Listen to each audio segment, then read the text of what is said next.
Dear students, structure of nucleus and something about nucleus.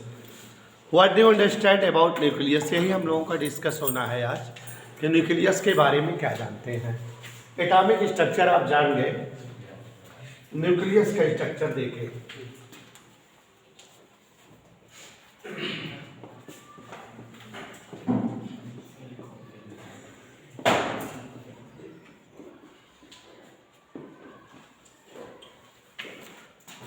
Dear students, हम लोगों ने चर्चा की हुई है, ये ऑलरेडी हम लोग जानते हैं।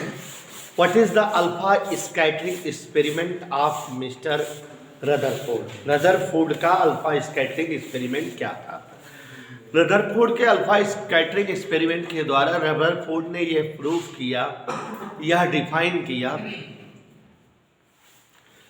Very smallest portion of any atom at which total positive particle of atom situated and which portion is completely solid is known as nucleus, where all the positive particle protons and all the mass particle neutrons are exist, and that portion is very few part of complete atom known as nucleus. It is the 1000 times of part of the total atoms. According to Mr. Rutherford, if radius of complete atom is in the order of 10 to power minus 12, then the radius of smallest portion, positive and solid portion nucleus, so radius is in the order of 10 की power minus 15 metre. Okay बेटा, कहने का मतलब mister Rutherford ने alpha scattering experiment के द्वारा prove किया कि पूरे के पूरे एटम का बहुत छोटा हिस्सा, जहां उस एटम के संपूर्ण पॉजिटिव पोर्शन सिचुएटेड हो, सॉलिड पोर्शन या मास पार्टिकल सिचुएटेड हो, उसी हिस्से को smallest part of complete atom is known as nucleus, which is completely solid, which is completely positively charged. This portion is known as nucleus and it is 1/1000 times part of the total atoms. Its radius is in the order of -10 की power -15 metre. इसकी radius 10 की घात -15 metre में होती है। कौन explain किया बेटा? रदरफोर्ड ने। Okay, listen me again. All the elements, all the particles, all the things belonging या living in nucleus known as nucleon. नहीं समझे बेटा? न्यूक्लियस में पाए जाने वाले समस्त पार्टिकल, न्यूक्लियस में पाए जाने वाले समस्त एलिमेंट या थिंग्स या बॉडीज या वस्तुएं known as nucleons, and total number of nucleon for any nucleus is known as mass number. ये भी समझ रहे हो बेटा कि किसी भी न्यूक्लियस में जितना जो है पार्टिकल सिचुएटेड होते हैं, all the particle situated in any nucleus is known as are called nucleons, and total number of nucleons is known as mass number, denoted by capital A. Means capital A is the total number of nucleons, means is the number of proton plus number of neutrons, because proton neutron are situated in nucleus, hence proton as well as neutrons both are nucleons। समझ में बेटा? अब एक बात और, Rutherford ने ही ये सारी बातें बताई। न्यूक्लियस के फाउंडर या न्यूक्लियस के इन्वेंटर मिस्टर रदरफोर्ड को मान सकते हैं। न्यूक्लियस ने एक गंभीर बात बताई, if there are less nucleons in any nucleus then the size of nucleus is small, and if there is a large number of nucleons, then the size of nucleus is greater। मतलब mister Rutherford ने यह बताया कि किसी nucleus की size, nucleus का volume, उसमें situated nucleons के नंबर पर डिपेंड करता है। अगर कोई न्यूक्लियस का जो है मास नंबर 3 हो, 2 प्रोटॉन 1 न्यूट्रॉन हो मान लो, तो जब उसमें न्यूक्लियस कम है, न्यूक्लियन कम है, तो उसकी साइज भी छोटी होगी। उतने दूर के जगह को हम न्यूक्लियस कह देंगे जितनी दूर में 2 प्रोटॉन 1 न्यूट्रॉन रहेंगे। बट अगर किसी न्यूक्लियस में ज़्यादा न्यूक्लियॉन्स हो, सपोज करो किसी न्यूक्लियस का मास नंबर 40 हो, 30 प्रोटॉन 10 न्यूट्रॉन, तो इनको रहने के लिए ज़्यादा जगह चाहिए कि नहीं? और जब ज़्यादा जगह चाहिए रहने के लिए तो इसका मतलब जो है कामिल जी, इसका मास नंबर ज़्यादा होगा। तो मिस्टर रदरफोर्ड सेड व्हाट?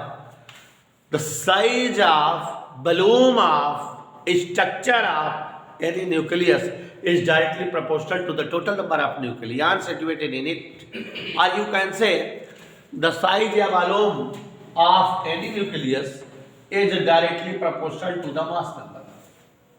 ठीक है ना बेटा? मास नंबर मतलब टोटल नंबर ऑफ न्यूक्लियस।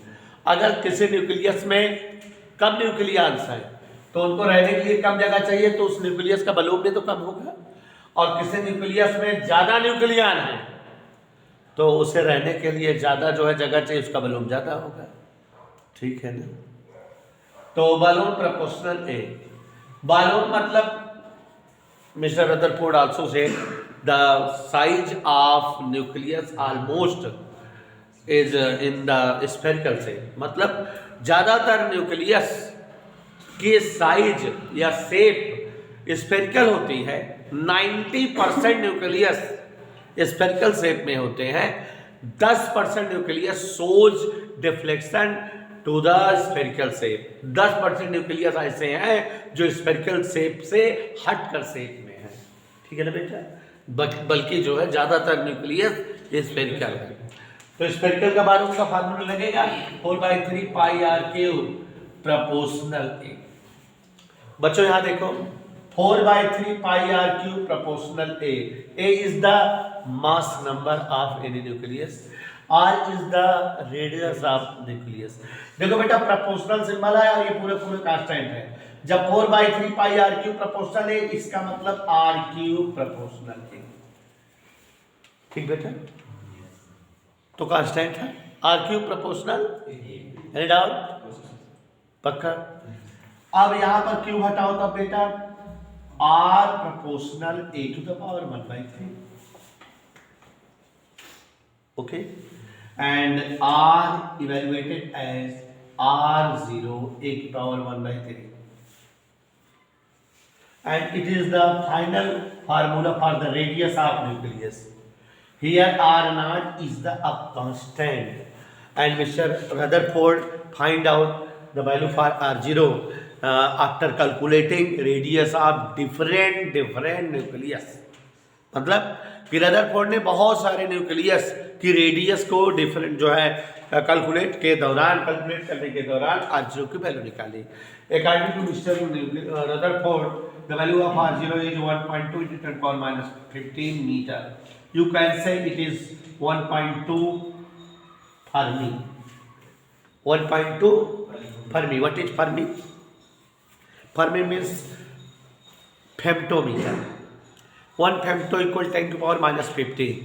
तो 1 femtometer means 10⁻15 meter, and it is denoted as FM and said as Fermi। Fermi is the smallest unit of length। ठीक है? फर्मी का मतलब 10⁻15 मीटर। जैसे माइक्रॉन, एंगस्ट्रॉम, वैसे ही फर्मी। नैनो, वैसे ही Fermi. तो Fermi का मतलब क्या होता है बेटा? 10⁻15 मीटर। अब इस बात से ये पता लगती है कि the unit mostly used for calculating radius of nucleus is known as fermi. मतलब हम ज़्यादातर नाभिक के रेडियस को कैलकुलेशन के दौरान फर्मी जैसे यूनिट का यूज करते हैं। अगर आप लोग हमसे 11th क्लास पढ़े होंगे तो आपको हमने बताया था कि लेंथ का सबसे बड़ा यूनिट पारसेक होता है और लेंथ की सबसे छोटी यूनिट तो आप समझ गए क्यों फर्मी लेंथ की सबसे छोटी यूनिट है, क्योंकि दुनिया के सबसे छोटे पार्टिकल न्यूक्लियस है। न्यूक्लियस से छोटा तो कुछ होता नहीं। न्यूक्लियस की रेडियस फर्मी में मेजर्ड होती है, hence fermi is known as smallest unit of length. Okay बेटा, तो न्यूक्लियस किसी भी जो है न्यूक्लियस की रेडियस हम लोग फर्मी में ही मेजर करते हैं, जिसकी वैल्यू 10⁻⁻15 मीटर होती है। तो अभी प्रज्ञान बेटा हमने आपको एक्सप्लेन किया कि शेप और and structure of nucleus look like in spherical shape, means mostly nucleus are in spherical shape. 10% nucleus shows deflection to spherical shape, 10% जो है न्यूक्लियस स्फेरिकल शेप से डिफरेंट शेप दिखाते हैं। तो ये बेटा रेडियस आ गए बेटा। अब हम आपके सामने वॉल्यूम और डेंसिटी, मास, ये सब हम आपके सामने न्यूक्लियस का निकालेंगे। तो देखो, सबसे पहला मजेदार टॉपिक है डेंसिटी ऑफ न्यूक्लियस।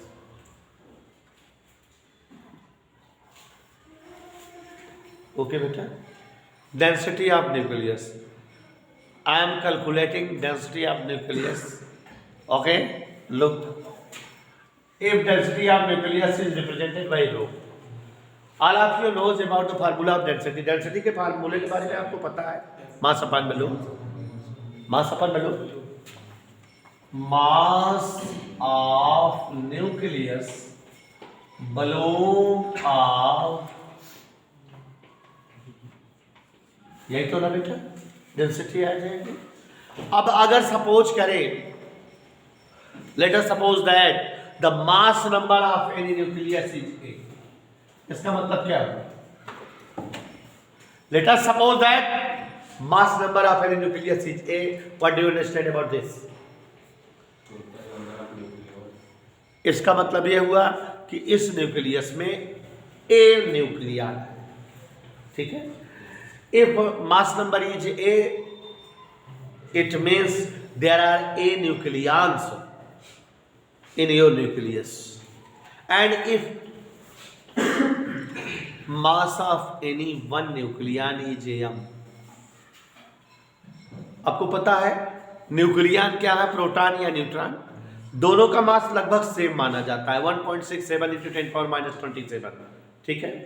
तो अब प्रोटॉन न्यूट्रॉन का मास लगभग सेम होता है, तो nucleus, if m is the mass of one nucleon, कितने न्यूक्लियन है? तो total mass of complete nucleus क्या हो जाएगा? यही हो जाएगा ना। If there are A nucleons in the nucleus and m is the mass of one nucleon, then complete mass will become ma। समझ आया बेटा? और यहाँ बलून को formula 4/3 pi, look m into A, मेरे भी सर तुम नहीं समझ पा रहे हैं, आर की वैल्यू यहां से रखवाओ, फिर क्या होती है बेईमान? r0 a की पावर a/3, इन्हें डाउन कर दें, m a 4/3 पाई r0 का क्यूब इंटू a से a। मेरे भैया कोई दिक्कत? ओके बेटा, 3 ऊपर आ गया, 3m 4 पाई इंटू r0 का क्यूब। समझ आ रहा है बेटा? प्रज्ञान बेटा बड़ी ऊंची बात आ रही है समझ में, ध्यान से देखो। m की वैल्यू 1.67 इंटू 10 पावर, यही तो 4 इंटू 3.14 इंटू r0,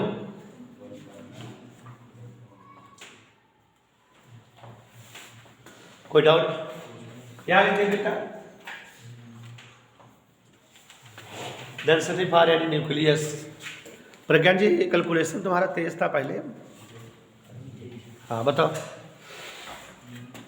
3 16 48,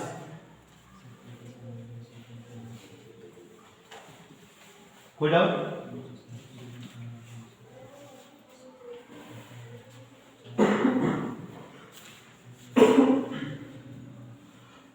एक दशमलव 2 का क्यूब,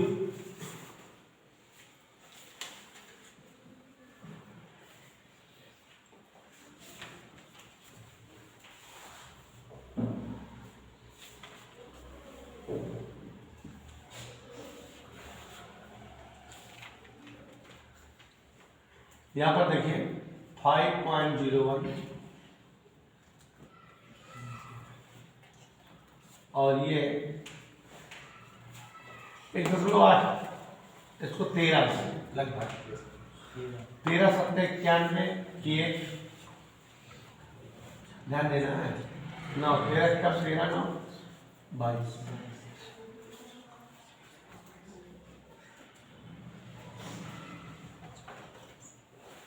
इंटू 10 की पावर 45 17 गए, ये आ जाएगा 10 की पावर 17। कोई डाउट बेटा? तो अब यहां पर देखो जरा, look here, the value of density of nucleus is in the order of 10 की पावर 17। प्यारे बच्चों, इस बात का मतलब समझो, यह साबित हो रहा है कि दुनिया में सबसे ज्यादा डेंसिटी न्यूक्लियस की होती है। इतनी ज्यादा डेंसिटी किसी मटेरियल की है ही नहीं। आपकी दुनिया में कोई भी सॉलिड हो, वाटर की डेंसिटी 1 इंटू 10 पावर 3 होती है, लकड़ी की density 3 into something 10 power 3, mostly term की डेंसिटी 10 पावर 3 के ऑर्डर में होती है, ठीक है, लेकिन इसकी डेंसिटी 10 पावर 17 की ऑर्डर में है। Since nucleus has much density, it means nucleus is more solid and solid you can say compact। Solid की जो है सुपरलेटिव डिग्री, न्यूक्लियस जो है बहुत ज़्यादा सॉलिड होता है, न्यूक्लियन के बीच में बिल्कुल भी गैप नहीं होता, बहुत ज़्यादा सघन, बहुत ज़्यादा घना है वो, तभी तो उसकी डेंसिटी बहुत ज़्यादा है बेटा। इतनी डेंसिटी या तो न्यूट्रॉन तारों की होती है या तो किसी और टर्म की नहीं होती। तो ये जो है पता लग गया कि इसका मतलब nucleus is a topic which is more and more solid, means nucleons are much compact with each other, much denser with each other. मतलब न्यूक्लियंस जो होते हैं एक दूसरे के साथ होते हैं, उनके बीच में बिल्कुल भी गैप नहीं होता, बहुत सटे हुए होते हैं, एकदम एक दूसरे में गुथे हुए होते हैं, ठीक है ना बेटा? इतना क्लियर आया? तो अब आपको ये समझ में आ गया। दो छोटे छोटे वर्ड जानिए, एटॉमिक नंबर और एटॉमिक वेट, ठीक? तो what is atomic weight? Total number of nucleon is known as mass number and also known as atomic weight, ठीक है? Atomic weight means number of proton plus number of neutron, ठीक है? ऐसे ही what is atomic number? Total number of protons situated in nucleus is known as atomic number of any atom, or you can say in neutralization position total number of electron is known as atomic number represented by Z। मतलब atomic number Z का मतलब है कि उस जो है element के सभी प्रोटॉनों की संख्या एटॉमिक नंबर कहलाती है, Z से डिनोट होती है। या न्यूट्रल स्टेट में, मतलब जब जो है आपका एटम न्यूट्रल हो, चार्ज ना हो उस पर, तब उसमें जो इलेक्ट्रॉन के नंबर होते हैं वो प्रोटॉन के नंबर के इक्वल होते हैं, तो इलेक्ट्रॉन के नंबर को भी total number of electron is also known as atomic number. लेकिन न्यूट्रल पोजीशन होनी चाहिए। अब जैसे मान लो Cl माइनस है, तो इसमें इलेक्ट्रॉन का नंबर 18 है, लेकिन 18 इसका एटॉमिक नंबर थोड़ी है। लेकिन अगर केवल Cl हो तो इसमें इलेक्ट्रॉन का नंबर 17 है और इसका एटॉमिक नंबर भी 17 होता है, ठीक? तो in atomic state total number of electron is equal to the total number of proton and it is known as atomic number. तो ध्यान से समझ में आ रही है मेरी बात? Atomic number means total number of proton और total number of electron but in atomic state, ठीक बेटा? Represented by Z। और total number of each nucleon means total number of proton plus total number of neutron is known as. एक question यहाँ बन जाता है जो है कि बच्चों जैसे जितने भी जो है प्रोटॉन और न्यूट्रॉन होते हैं, न्यूक्लियंस होते हैं, इन्हें ही आप एटॉमिक वेट कहते हो। तो किसी भी न्यूक्लियस में प्रोटॉन या न्यूट्रॉन तो हमेशा परफेक्ट नंबर में होंगे ना, लेकिन हमने क्वेश्चन आपके सामने क्रिएट किया था, if total number of nucleons या if total number of proton and neutron is the atomic weight, then why chlorine has atomic weight 35.5? मीन्स अगर क्लोरीन का एटॉमिक वेट 35.5 है तो क्या उसमें 35.5 न्यूक्लियन है, 17 प्रोटॉन 18.5 न्यूट्रॉन है, या 18 प्रोटॉन 17.5 न्यूट्रॉन है? इफ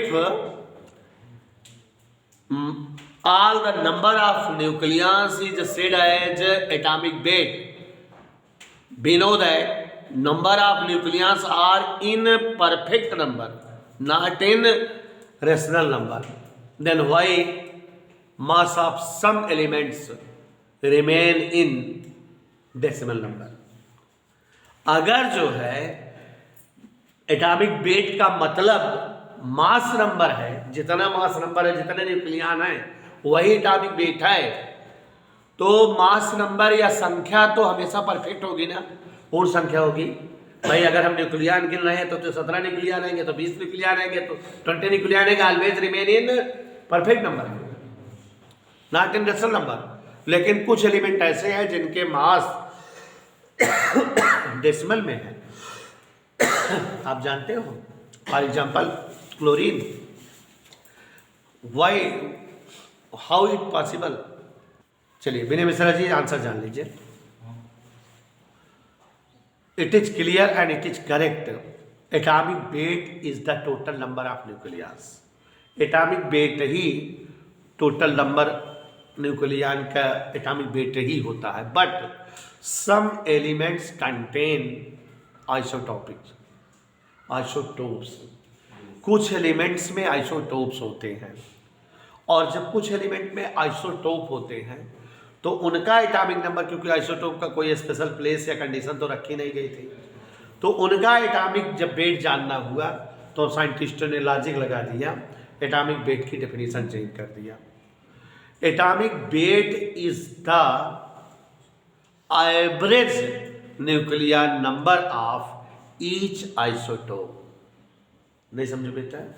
किसी एलिमेंट के अगर कई सारे आइसोटोप हैं तो सारे आइसोटोप का एटॉमिक, सारे आइसोटोप का मास नंबर इकट्ठा करो और उसका एवरेज निकाल लो।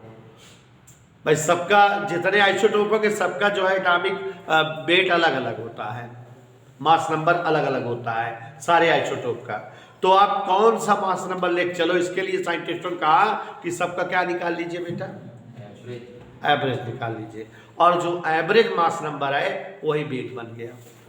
और अब जैसे जो है क्लोरीन से 17Cl35 contains it's isotope 17Cl36, here is mass number 35, here is mass number 36, तो कौन वाला मास नंबर यूज किया जाए एटॉमिक वेट के लिए? तो सिस्टम बन गया कि भैया दोनों का एवरेज ले लो। तो यहाँ दो है, एवरेज का मतलब होता है जोड़ के जैसी होता है ऐसे डिवाइड, इनको जोड़ेंगे 71 आएगा, 71 को डिवाइड करेंगे तो 35.5 आएगा। तो मतलब अब इन दोनों न्यूक्लियर नंबर के बजाय ये न्यूक्लियर नंबर यूज हुआ, और इसीलिए क्लोरीन का एटॉमिक वेट कितना हो जाता है? 35.5। It is the reason. Means if any element contains isotopes, then its atomic weight will be average of mass number of each isotopes. सभी आइसोटोप के मास नंबर का एवरेज जो आएगा वो एटॉमिक वेट होगा, और जब एवरेज निकाला जाने लगा तो हर नंबर बन गया, जैसे क्लोरीन का ये हो गया। ऐसे ही बहुत सारों का है, आप जान रहे हैं, है ना? तो इसी तरह से, क्योंकि सबके जो है लगभग क्या है बेटा, आइसोटोप हैं, हर एलिमेंट के आइसोटोप हैं लगभग। हाइड्रोजन के 3 आइसोटोप हैं, तो उसके जो है तीनों का, अब जैसे कार्बन है, कार्बन के आइसोटोप्स देखो 2 है, 6C12 6C13, तो उसका भी लेके चला गया। 12.00 करके, हाइड्रोजन को 1.00, क्योंकि तीनों को जोड़ के 3 से डिवाइड किया गया होगा। ठीक है, तो जिसके जितने आइसोटोप्स हैं सबके जो है न्यूक्लियर नंबर का एवरेज लिया गया, और वो आइसोटोप का वो जो है उस एलिमेंट का एटॉमिक वेट हुआ, और तब परफेक्ट नंबर के बजाय कौन सा नंबर बन सकता था बेटा? Rational number. समझ में आ गया कि नहीं बेटा? तो इसीलिए कुछ जो है एलिमेंट्स के एटॉमिक वेट डेसिमल में है। अब यहाँ पर थोड़ा सा जब जो है शब्द आ गई बात, तो जान लीजिए इस लेसन में ये भी टॉपिक है कि आइसोटोप क्या है, आइसोबार क्या है। हाँ, तो इजी है, छोटी कक्षाओं से पढ़ते आ रहे हो, फिर भी हम बता दे रहे हैं। Such type of nucleus having same atomic number and different atomic weight are called isotope. Definition सुनो, मैं 5-6 बताऊंगा। Kamil ji, such type of nucleus having same atomic number, ऐसे नाभिक जिनके एटॉमिक नंबर सेम हो, जिनमें जेड सेम हो, and atomic weights are different are called isotopes. Second definition, such type of nucleus having same proton number, जिनके प्रोटॉनों की संख्या समान हो। सच type of atomic nucleus having same electron numbers are called isotope. Isotope वे होते हैं जिनका एटॉमिक नंबर समान होता है, जिनमें प्रोटॉनों की संख्या समान होती है, जिनमें इलेक्ट्रॉनों की संख्या भी समान होती है, जो पीरियोडिक टेबल में एक ही ग्रुप में रखे जाते हैं। समझ में आ रहा बेटा? Isotope contain same physical properties, इनकी जो है फिजिकल प्रॉपर्टीज क्या होती है? सेम होती है। लाइज इन सेम ग्रुप्स, एक ही ग्रुप में रखे होते हैं। ठीक है बेटा? और isotope mostly isotopes are radioactive material. ज़्यादातर आइसोटोप अनस्टेशनरी होते हैं, मतलब बेटा अस्थायी होते हैं, टूटते रहते हैं ज़्यादातर आइसोटोप। ठीक है, तो क्या क्या बताया बेटा आइसोटोप के बारे में? Isotopes are such type of nucleus containing same atomic number, atomic number same हो, प्रोटॉन सेम हो, इलेक्ट्रॉन नंबर सेम हो, पीरियोडिक टेबल में सेम ग्रुप में हो, यही तो है, और केमिकल फिजिकल प्रॉपर्टीज सेम हो, एक जैसा फिजिकल प्रॉपर्टीज दिखाते हो, और अनस्टेबल न्यूक्लियस वाले होते हैं, मोस्टली रेडियो एक्टिव एलिमेंट्स होते हैं। ठीक है ना बेटा? अस्थायी हैं तो टूटते रहते हैं, तो है एग्जाम्पल के रूप में जैसे 1H1 1H2 1H3 हाइड्रोजन का आइसोटोप, क्लोरीन का आइसोटोप 7Cl35 7Cl36, ऐसे ही ऑक्सीजन के आइसोटोप 8O16 8O17 8O15। ठीक है ना बेटा? तो ऐसे ही नाइट्रोजन का आइसोटोप 7N14 7N15 है। तो सबके बहुत सारे एग्जांपल दे सकते हो आइसोटोप का। अब उसके बाद isobaric, such type of nucleus containing same atomic weight are called isobaric. ऐसे सभी न्यूक्लियस जिनका जो है न्यूक्लियस नंबर सेम हो। ठीक है ना बेटा? मास नंबर जिनका सेम हो, total number of proton and addition of total number of proton and total number of neutron same हो, न्यूक्लियन की संख्या सेम हो, उन्हें हम जो है आइसोबारिक कहते हैं। इनमें प्रोटॉन संख्या अलग अलग होती है, इलेक्ट्रॉन संख्या अलग अलग होती है, न्यूट्रॉन संख्या अलग अलग होती है, लेकिन प्रोटॉन प्लस न्यूट्रॉन संख्या सेम होती है। They lies in same periods in periodic table, एक ही आवर्त में होते हैं, and shows same chemical properties. ठीक है ना बेटा? तो एग्जाम्पल भी बहुत सारे दे सकते हो। एग्जाम्पल में 18 AR40 20 CA40, आर्गन और कैल्शियम, एटॉमिक वेट 40 है ना? 2He3 1H3 3 है ना? तो ये बेटा जो है आइसोबारिक और आइसोटोप हो गए। दोनों में डिफरेंस आप बता सकते हो। दोनों की जो विशेषताएं बताए वही दोनों का डिफरेंस है। ठीक, तो अब इसी तरह से जो है कभी कभी कहता है कि आइसोन्यूट्रॉनिक, मतलब जिनमें न्यूट्रॉन की संख्या समान हो, बस डेफिनेशन यही तो बनेगी। आइसोप्रोटॉनिक, जिनमें प्रोटॉन की संख्या समान हो। ऐसे सभी न्यूक्लियस जिनमें containing same neutron, same number of neutron, known as isoneutronic. ठीक, अब इस लेसन में मात्र एक टॉपिक बचा, पूरा लेसन खत्म होने वाला है, एक हेडिंग, न्यूक्लियर फोर्स। ठीक, क्या बेटा सुन लीजिए, वो भी ये लेसन समाप्त है। नया लेसन है बेटा, लेकिन बहुत छोटा है। हमने बोला था आपको कल ही कि इसको पढ़ा दूंगा तब न्यूमेरिकल दोनों लेसन के एक साथ कराऊंगा। छोटा सा है, हो गया, आज खत्म हो गया। तो जान लीजिए, since nucleus it consists of protons as well as neutrons, and protons and neutrons both are in denser with each other, both are adjusted in between each other, एक दूसरे में गुथे हुए होते हैं। means there will be some forces by which they are binds with tied together, जिसके द्वारा एक दूसरे से बंधे या जो है जुड़े होते हैं, कोई फोर्स होता है। Such type of forces which tied proton and neutron to forming nucleus is known as nuclear forces। माने ऐसा फोर्स जो प्रोटॉन और न्यूट्रॉन को आपस में बांधे रखता हो और न्यूक्लियस का शेप देता हो, उसे ही जो है क्या कहते हैं बेटा, न्यूक्लियर फोर्सेस। ठीक, न्यूक्लियर फोर्सेस के बारे में 5-6 कंडीशंस हैं, वही आपको जानना है।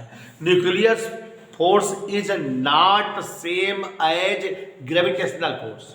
पहली बात यह है कि nuclear force are such type of forces which tied very strongly proton and neutron with each other forming shape of nucleus. मतलब ऐसे फोर्स जो प्रोटॉन और न्यूट्रॉन को आपस में तगड़े से बांधे रखते हो और न्यूक्लियस की स्ट्रक्चर बनाते हो, न्यूक्लियर फोर्स कहलाते हैं। Nuclear force are differ not same as the gravitational force. ये ग्रेविटेशनल फोर्स से भिन्न होते हैं, ग्रेविटेशनल फोर्स से विपरीत होते हैं, उनकी तरह नहीं होते। क्यों? Gravitational force is a force between two masses. Gravitational force is force between two uncharge body, but nuclear forces are the force between charge and uncharge body. Charge proton, uncharge neutron, इन दोनों के बीच का force nuclear force होता है, जबकि gravitational केवल अनचार्ज के बीच का होता है। तो इसका मतलब न्यूक्लियर फोर्स जो है ग्रेविटेशनल फोर्स नहीं होते, डिफर होते हैं उससे। Nuclear forces are differ from electrostatic force. अब ये इलेक्ट्रोस्टैटिक फोर्स कूलम फोर्स भी नहीं होते, differ from Coulomb force, because electrostatic force is the force working in between two charge particle. Electrostatic force हमेशा दो चार्ज पार्टिकल के बीच लगने वाला फोर्स होता है, but nuclear force is a force working in between charge proton and अनचार्ज neutron. Charge और अनचार्ज के बीच का है। तो ये ग्रेविटेशनल फोर्स की तरह नहीं होता, न्यूक्लियर फोर्स की तरह नहीं होता। And this force follows in inverse square law. मतलब nuclear force is inversely proportional R square, बीच की दूरी के वर्ग के इनवर्सली प्रोपोर्शनल। जितना ये पास होते हैं उतना ये फोर्स ज़्यादा होता है, और जितने दूर होते हैं उतना ये फोर्स कम होता है। यह प्रोपोर्शनल 1/r है। And nuclear forces depend on the number of nuclear. ज़्यादा न्यूक्लियर रहेंगे तो इस फोर्स की वैल्यूएशन ज़्यादा रहेगी, ज़्यादा टाइट करना रहेगा। And nuclear force depend on the construction, on the क्या बोलते हैं, concentration. Nuclear force depend on the concentration of neutron and proton, means nucleus. Dilute और कंसंट्रेशन होता है ना, कंसंट्रेशन माने घना, सांद्रण। तो ये जितने ज़्यादा घने होते हैं उतने फोर्स ये ज़्यादा होता है। ठीक है, तो बेटा कई बातें हो गई न्यूक्लियर फोर्स के बीच के लिए। न्यूक्लियर फोर्स प्रोटॉन के बीच का फोर्स है, न्यूक्लियर फोर्स प्रोटॉन न्यूट्रॉन के बीच का फोर्स है, न्यूक्लियर फोर्स न्यूट्रॉन के बीच का फोर्स है। और यह फोर्स प्रोटॉन न्यूट्रॉन को आपस में बांधे रखता है न्यूक्लियस की शेप को फॉर्म करने के लिए। यह फोर्स ग्रेविटेशनल फोर्स की तरह नहीं होता, यह फोर्स इलेक्ट्रोस्टैटिक फोर्स से डिफर होता है। यह फोर्स इनवर्स स्क्वायर लॉ को फॉलो करता है। यह फोर्स नंबर ऑफ न्यूक्लियन पर डिपेंड करता है, बताया ना बेटा। और यह फोर्स क्या बताया अभी, कंसंट्रेशन पर जो है, कंसंट्रेशन पर डिपेंड करता है। और यह फोर्स स्पिनिंग मोशन पर डिपेंडेंट होता है। स्पिनिंग आर्सन जो घूमते हैं न्यूट्रॉन प्रोटॉन अपने एक्सिस के अराउंड, उस पर इसकी डिपेंडिंग होती है। ठीक बेटा, दी जाता प्रॉपर्टीज ऑफ न्यूक्लियर फोर्सेस, समझ में आ गया बेटा, क्लियर। और इसी के साथ ये लेसन